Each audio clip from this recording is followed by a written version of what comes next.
Bonjour à tous, bienvenue dans cette nouvelle vidéo. Je vais essayer de vous faire un résumé le plus rapide et le plus complet possible sur la leçon sur l'appareil circulatoire. L'appareil circulatoire est un système qui va permettre le transport du sang à l'intérieur de notre corps. Le sang, c'est quoi? Le sang, c'est un liquide complexe qui est formé essentiellement de quatre composants: les globules rouges, les globules blancs, les plaquettes et le plasma. Les globules rouges, ce sont les cellules du sang qui sont responsables du transport des gaz. D'accord? On peut les comparer à des petits bateaux. Les globules blancs, ce sont les cellules qui sont chargées de la défense de notre corps. On peut les comparer à des soldats. Les plaquettes, ce sont les cellules qui vont nous aider en cas de coupure d'un vaisseau sanguin. Ils vont aller à l'endroit de la coupure et ils vont se mettre les unes sur les autres comme les briques d'un mur jusqu'à ne plus laisser le sang s'écouler vers l'extérieur du vaisseau sanguin. Et enfin, le dernier composant, le plasma, c'est le liquide du sang. C'est ce liquide qui va permettre aux cellules, globules blancs, globules rouges et plaquettes, de pouvoir circuler à l'intérieur de nos vaisseaux sanguins.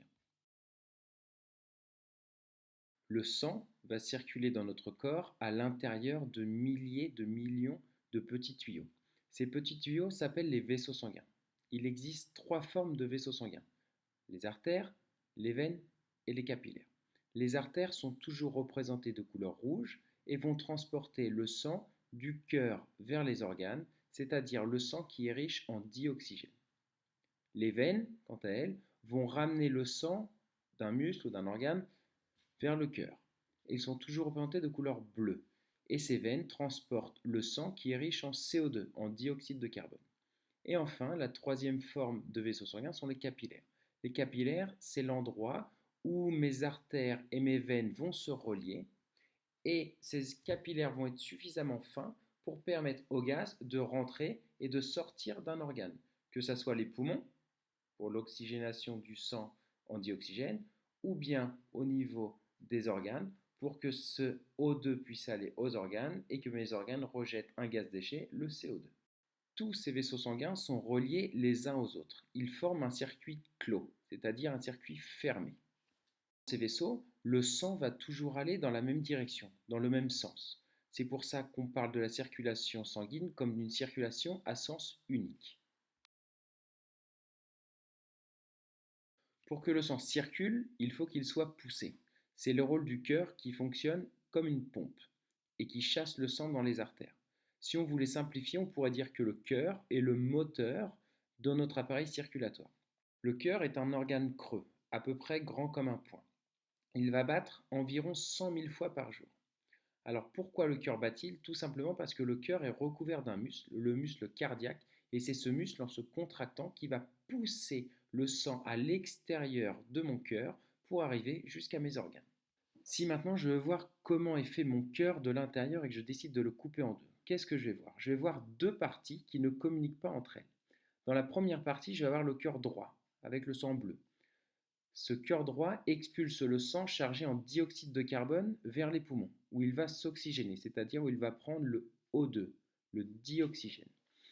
Et ensuite, j'ai le cœur gauche, là où il y aura le sang rouge. Ce cœur gauche, lui, va expulser le sang riche en dioxygène dans tout le corps. Chaque partie de mon cœur, que ce soit le cœur droit ou le cœur gauche, est divisée également en deux parties. En haut, nous trouverons les oreillettes, l'oreillette droite et l'oreillette gauche. Et en bas, nous trouverons le ventricule. Le sang arrive toujours par l'oreillette, puis passe dans le ventricule avant d'aller dans un organe. La circulation sanguine va toujours se faire dans le même sens. Donc mon cœur va expulser le sang riche en O2 dans une artère. Cette artère va transporter le sang vers un organe. Dans cet organe, le sang riche en O2 va passer à travers le capillaire, va aller dans l'organe. L'organe va manger le O2 et va libérer le CO2, le gaz déchet. Ce CO2 va passer dans mon capillaire. Mon capillaire vers la veine va transporter ce sang riche en CO2 vers le cœur. Mon cœur va de nouveau l'expulser vers les poumons. Au niveau des poumons, lorsque je vais expirer, tout le CO2 va sortir à l'extérieur et lorsque je vais inspirer, je vais prendre de nouveau du O2 qui sera transporté vers le cœur qui de nouveau l'expulsera. Et c'est un cycle, ça tourne, c'est un circuit. Cœur, artère, organe, capillaire, veine, cœur, poumon, cœur. Nous voilà arrivés à la fin de cette leçon. J'espère avoir été clair et que vous ayez bien tout compris. Je vous embrasse fort, prenez soin de vous. Au revoir, à bientôt.